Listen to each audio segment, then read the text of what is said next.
Entities have been called various different things in the past. In Christianity, they're known as demons. In Gnosticism, they're known as archons. In Islam, they're known as jinn. They're also known as simply mind parasites. For this video, we will refer to them as the negative force. Gnostic writings were found in Nag Hammadi, Egypt, which date back to close to 2,000 years ago. They describe this negative force as entities which lure the mind into deception to create negative energy in which they use as a food source.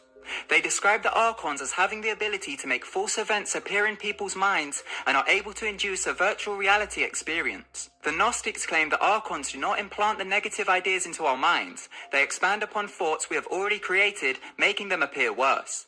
In Islam, they describe these entities as jinn and claim the jinn manipulate humans by creating illusions. This dark force takes advantage of the reptilian neocortex in our brain, which creates fear. This fear stems from the fear of survival. To put this into context, I'll give you an analogy I like to call the overprotective mum analogy. The mum's child leaves the house to go out with friends. The mum expects the child to be home at a certain time. The child wants to spend more time with their friends, so spends extra time out.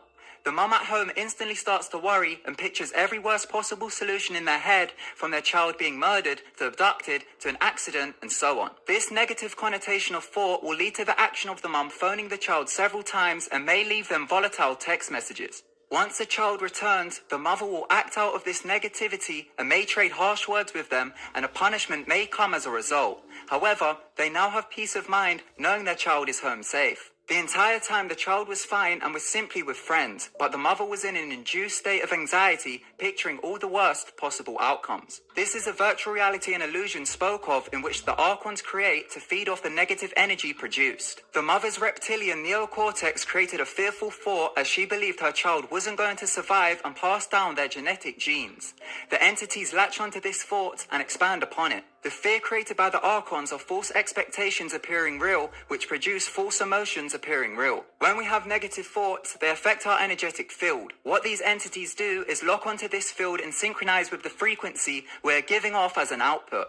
Once synchronization occurs, the entities begin to manipulate our thought patterns by illusory thought to make us go into a mode of panic. This then leads to what are known as anxiety or panic attacks, which produce adrenochrome in the body, making us give off low vibrational energy, in which the entities feed off of.